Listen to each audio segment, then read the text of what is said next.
what's going on, friends and family? My name is Skylent, and if you've been watching me, you know I am so freaking enthusiastic about games as a service. Maybe not so much the modern rendition of that, but when it comes to online games, MMOs, and just playing with friends and games that are consistently updated and expanded, and they're always doing new stuff, new events and things, it keeps the hype alive, man, and that's why I love doing that. So yeah, if you know me, you know I like those games, but there's definitely been some issues with a lot of newer games coming out, and they're just rife for really bad monetization practices. So I picked 5 games as a service that I think do it the best. And even with these, there's always like at least one issue I have with all of them, so it might say something that this is my top 5 list. But we'll see what the future has in store. Probably, games as a service is going to continue to be a double-edged sword, but as consumers, if we can be vocal and celebrate the ones that do good stuff, and then still, call out the bad shit, then I think we'll have a good time. So here we go. Here's my top 5.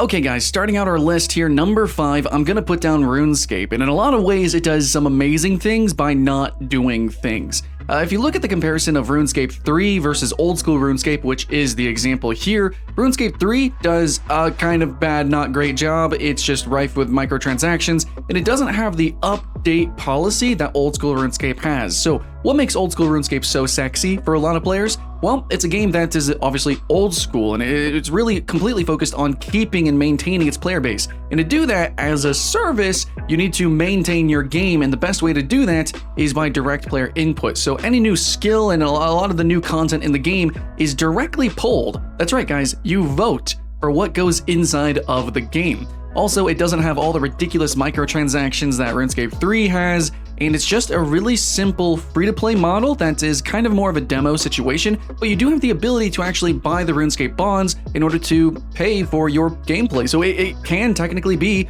fully free-to-play. And then also, there might be a little bit of debate because players actually, you can pay for the subscription and then you can earn the bonds and sell them to other players. So it depends on how you feel about that. But generally, that's a really good system for an MMO. I wasn't even going to include any MMO on this list, but then I remembered, wait, old school RuneScape is a thing. Not only is it a thing, but it's one of the most popular games out there. And it is genuinely one of the best shining examples of games as a service. And for MMOs, I think way more need to take from its example, and we are actually starting to see that slowly. World of Warcraft and Blizzard have been taking ideas from it, especially now releasing classic WoW, and we see that with a couple more games. Now, more and more, please and thank you. I would really appreciate it. But if you guys haven't gotten into RuneScape, I know it's hard to jump into it again, but if you have a little bit of nostalgia, even if you don't, I think with the right mindset, play it like it's a comic. Play it like it's a playable fable, like a playable pop-up book, like sort of diorama-ish kind of thing. I think you can have a lot of fun because the humor and the writing, the questing is generally worth the while. And finally, the only reason why it's number 5 is because they haven't really updated a lot of the physics, the engine, the graphics. A lot of that stuff hasn't really been updated. That moved over to RuneScape 3, but then they also perverted the game design. So a little bit of give and take, double-edged sword there, I guess, with preserving, the perfection of what was old school RuneScape, but it wasn't perfect. So if they can actually improve that or remake it entirely, but keep all the mechanics the same, that'd be great. I don't know. So yeah, that's why it's number 5. Okay, number 4, I'm slapping down Overwatch. Yep, this is a game that I know a lot of people are gonna comment in the comments below. Overwatch is very divisive because, for one, it is definitely better than the old model that we used to have back in the Halo, Call of Duty days, Battlefield. We would have these expansions that would totally separate the player base, these new maps or new classes, new weapons, things like that. But Overwatch said, no, we're gonna just keep everyone playing together. We want everyone's friends to, be able to join up with each other.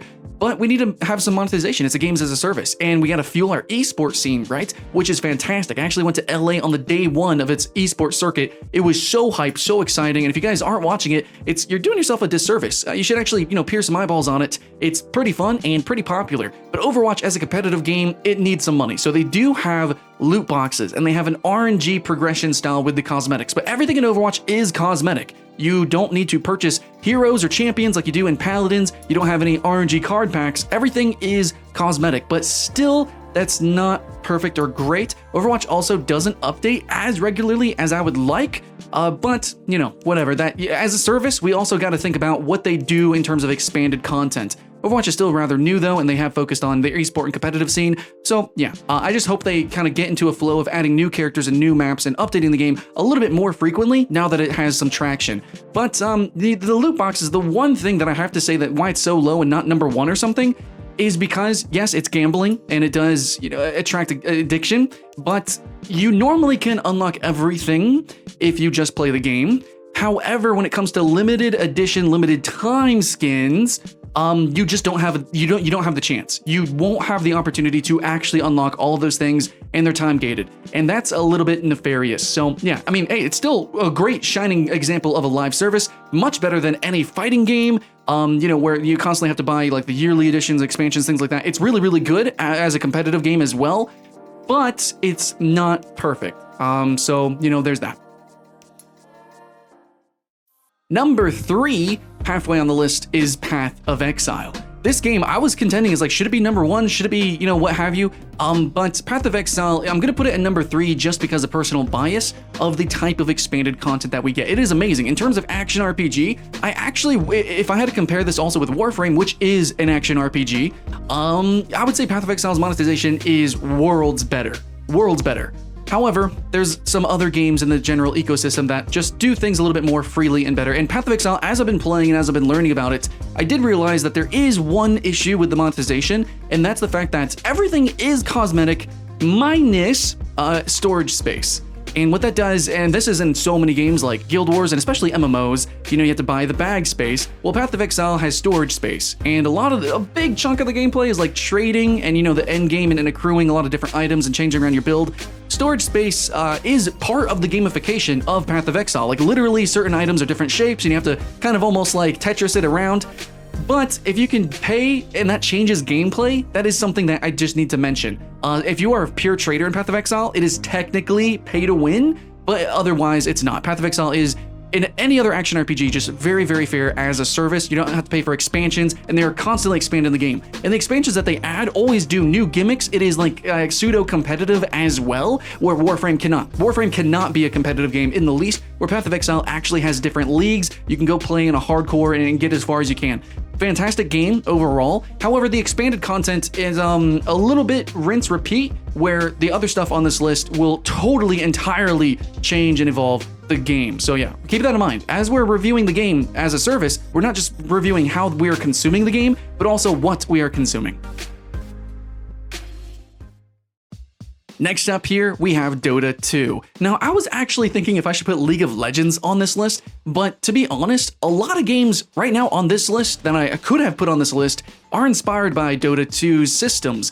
I really appreciate a lot that Dota 2 does, but you should be aware that there is gambling loot boxes for cosmetics in this game. However, like Overwatch, everything is available for, you can grind to it. Also, luckily, you can actually buy from other players very, very cheap. I mean, like 12 cents, maybe $1 versus, if you try to get the loot boxes, it's like 10 bucks. Maybe some things can be extremely expensive, like $30 to actually buy yourself. So, there is some debate that you can have there. But Dota 2's expanded content, it really comes in giving players tools, allowing players to actually make a lot of the cosmetics in the game, allowing players to make new custom games, and really now they're going to start promoting those and making those official components of Dota 2. Also, they are constantly adding, like, oh my god, the updates to Dota 2 are dramatic and game-changing, and they're constantly refining the game. It is a very, very competitive game, a very sincere attempt at esports, and League of Legends is also very good, but I couldn't give it to League of Legends, even though as an esport, I think they're more evolutionary, because of the RNG grind for the characters. Everything else about League is amazing, but the fact that it's gambling in order to progress through the game, I can't do that. That's not cosmetic. So, Dota 2 has gambling cosmetics, which you can also not gamble for and buy directly from players. Yeah. Also, Dota 2 is really cool as a service. It inspired the Battle Pass system. That's where it started. They also really revolutionized a lot of other microtransactions, and some of them not so micro, but overall, the Steam workshop and the Steam marketplace is very innovative. Whether you feel that makes it literal gambling or not, I don't know, that's up to you, but overall, Dota 2 as a games as a service, as something that's constantly expansive, I just feel, compared to any other MOBA, is more innovative and more expansive. And now, before we get to number 1, an honorable mention, which is Warframe. And really, it's only an honorable mention because it has a lot of weird mobile-esque monetization when it comes to, yes, it is free to play, and you actually can earn the premium currency by trading with other players. Fantastic, but there is still like crafting timers. They still have a huge grind-oriented gameplay focus, which is fine, except when new stuff comes out, it's really, really grindy. They're constantly introducing seemingly like new currencies and reputations, and it just has the very usual trappings of, you know, like the MMO reputation grind, which Warframe is not an MMO, but, you know, it still does have trading. It is an online game. It is a cooperative focused game, and it is so fantastic. They do allow you to trade for the premium currency, that everything can be earned in-game through the grind, and since the game, the point of the game is the grind, like a lot of people excuse it, and it's overall just a very fun game. However, if you do want to buy anything in the shop, it is hella freaking fracking expensive. So no microtransactions in Warframe, it is only macro transactions. Prime is ridiculous, but from what I can say myself, I have actually spent $100 in Warframe. I did not find it very worthwhile. A lot of people are going to tell you the same. Warframe is a very fun game, totally fun to play free if you enjoy grinding your face against a giant massive wall of grind. It's ridiculous, but you know, in terms of looter shooter for this genre, it's doing it the best. That might be saying something, because there is some serious issues, like I've mentioned, but it is absolutely the best. I appreciate it much more than Destiny, I appreciate it much more than Anthem, and etc. So Warframe, the expansions at least, if you look at it and say that yes, it's an expensive game, it is a grindy game, but if you look at what they do with that money, so community focused, so expansive with their expansions, this free-to-play game is probably one to take as an example. Not a perfect example, but it's something. And finally, our number one game as a service. I'm gonna put it at number one, but we got some words to say, and hopefully you realize I'm trying to be unbiased here. But Fortnite is a game that I've kind of stepped back from. There's a lot of other battle royales and a lot of other games I wanted to try out, so you haven't seen much Fortnite content on my channel since then, even though it's like Fortnite videos were like my most popular. But Fortnite, it just in terms of what they are giving you as a service, is fantastic. They are faltering, though, a little bit with their esports scene. And by a little bit, I mean kind of a lot of it. You know, it's a very pivotal moment here, and they really should be focusing on refining the game, which is kind of what Overwatch did. But Fortnite, also at the same time, they are constantly adding in new items, like really ridiculous items that totally change the game. They're completely changing the map over and over. They have a story, episodic, expansive thing. Every season, we're getting an entirely new map, new guns and skins and everything. It's really ridiculous. And then you got the in-game kind of event thing, like Marshmallow actually did a concert in Fortnite, where we're getting really ridiculous stuff that no other games as a service, and I'm talking about like even MMOs, man, even Guild Wars 2, which is known as like the seasonal event MMO, which I wish I could have put on this list, but they double dip with microtransactions and expansions and all sorts of stuff. But Guild Wars 2 just has nothing on Fortnite, which Fortnite just comes out of nowhere and just starts popping off these events like nobody else. So as a service, as a game that best exemplifies, you know, playing a game as if it's like a, you know, a public park that has a, you know, a festival, a parade, a concert. Literally, Fortnite has those things in it. Fortnite is a service, but what pays for all that? That is the awkwardness here. Fortnite does some things that I don't appreciate, but for one, everything is completely cosmetic, nothing is pay to win, so that's flat out there. Fortnite can potentially be a very competitive game because of that, for all casual players. However, how you purchase the cosmetic items is nefarious, such as they have a daily rotation. You can't just buy things. So the issue I had with Overwatch, imagine that, but it's every single day. You have very limited amount of time to get that. Then you essentially have no way to earn these skins in game. You have to buy the battle passes, which that in itself does not guarantee that you'll get these skins. You don't have any sort of Valve marketplace. You have really no way of getting these skins other than shelling out the money at the right time. And that just kind of, it really pricks at people who have addictive personalities, brains. It's very smartly designed, as in smart to attack consumers' weak points. You feel like there's not enough time to get something, you got to get it right then and there. And then also, as they're designing this game to be more social and have these events like the Marshmallow event, you're gonna see a lot more people be incentivized to have certain skins and a multitude of emotes in order to socialize in a game that does not give you enough tools generally otherwise. So it's a very public, very open, very streamed, and very evented game. So cosmetics are probably more important in Fortnite than any other game on this list. And yet, you know, they make it kind of hard to get those cosmetics. But other than that, as a service, what it does provide, I think kind of evens it out. And that's going to go for every game on this list. I'm just saying that, looking back at this game and all the games on this list, for a top list, I was actually pretty negative.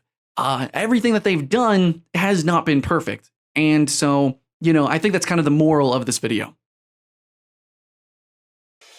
But yeah, guys, that's it for my list. Is there an MMO that you think does it best? I think Guild Wars 2 is pretty fair, but whenever they started doing expansions, it kind of went over the edge.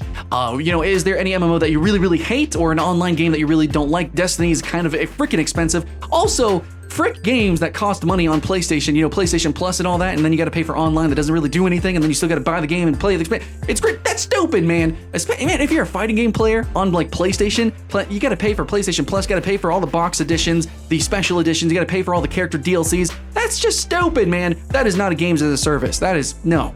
But these games, I think, probably do it the best. Some worse games, I think a lot of people talk down about World of Tanks and obviously pay-to-win games. People talk down on mobile games like Clash of Clans, which isn't a bad game, or Clash Royale. It's just, they have issues with their monetization and the service that they provide. It's not as expansive for how expensive it is. So these are the 5 that I thought, weighed out well enough. What are your thoughts and feelings on that and the current marketplace of games as a service? Let me know in the comments below. But thanks for watching, and regardless, hope you guys have fun and keep the hype alive. My name's Skylent. I will see you next time.